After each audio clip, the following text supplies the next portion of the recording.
चीन ने 9वें दौर की बातचीत का क्या निकाला नतीजा?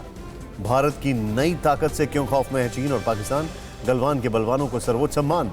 इस बीच चीन और भारतीय सैनिकों के बीच फिर हुई कहां झड़प? चीन की चालबाजी और एलएसी में टकराव से जुड़ी खबरों के लिए देखते हैं टॉप 9 एलएसी पर युद्ध।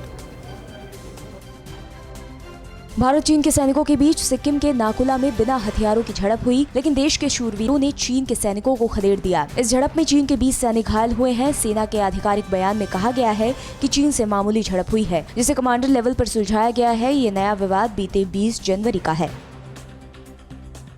बातचीत के बीच 7 महीने में एलएसी पर चीन से तीसरी बार झड़प हुई है। इस बार की झड़प उत्तरी सिक्किम के मुगुथांग दर्रे से आगे नाकुला सेक्टर में हुई। एलएसी का ये इलाका करीब 19,000 फीट की ऊंचाई पर स्थित है और भूमाफिया चीन इसे विवादित क्षेत्र मानता है। ऐसे में इतनी ऊंचाई में भीषण ठंड में हुई झड़प की घटना बेहद गंभीर मामला है। अगर आप मेरे पीछे देख रहे हो, आपको नजर आएगा कि सारा पहाड़ी इलाका नाकुला का, यानी करीबन यहाँ से जो डिस्टेंस है वो करीबन 30 किलोमीटर के करीब का डिस्टेंस है।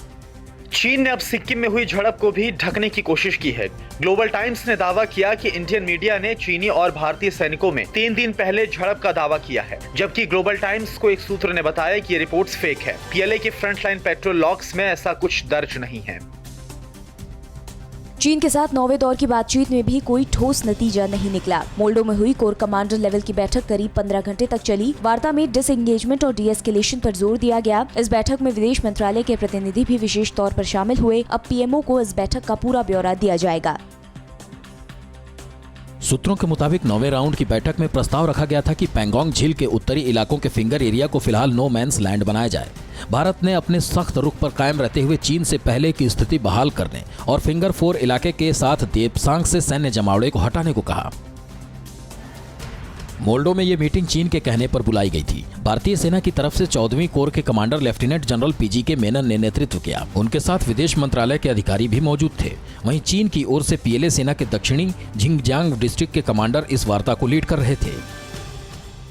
चीन और पाकिस्तान के होश उड़ाने वाली खबर। भारत की न्यू जनरेशन आकाश मिसाइल ने आज अपना दम दिखाया। डीआरडीओ ने ओडिशा में आकाश न्यू जनरेशन मिसाइल का टेस्ट किया। आकाश एनजी जमीन से हवा में मार करने वाली मिसाइल है, जो पहले से ज्यादा घातक है।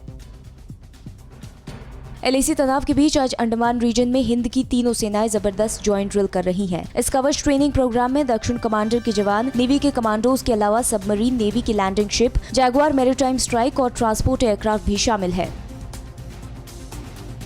बिहार रेजिमेंट के शहीद संतोष बाबू को आज सर्वोच्च बलिदान के लिए गणतंत्र दिवस पर महावीर चक्र से नवाजा जाएगा। गलवान घाटी में चाइनीज आर्मी के साथ हिंसक झड़प में कर्नल बी संतोष बाबू शहीद हुए थे। कर्नल संतोष बाबू चाइनीज पक्ष से हुई बातचीत का नेतृत्व कर रहे थे। गलवान में हुई इस जंग में देश के 20 शूरवीर वीर गति को प्राप्त हुए थे।